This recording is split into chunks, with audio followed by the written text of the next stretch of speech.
আসসালামু আলাইকুম। বর্তমান পরিস্থিতি এত বেশি বাংলাদেশের পরিস্থিতি যদি দেখেন, এত বড়, এত বেশি বিশৃঙ্খলা, আপনি কি বলবেন বলেন?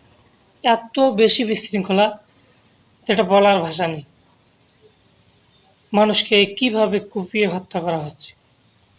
অসংখ্য ঘটনা ঘটে যাচ্ছে। এই মুহূর্তে আপনার আমার কি করণীয় উচিত? এখন বিষয়টা লক্ষ্য করার জন্য আপনাকে প্রথমে যে কাজটা করতে হবে, আপনি নিজে ভালো হন।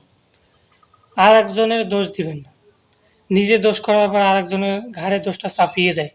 এখন যে পরিস্থিতি, দিনের বেলা কুপিয়ে হত্যা করা হচ্ছে। অনেক নারীকে ধর্ষিত করা হচ্ছে।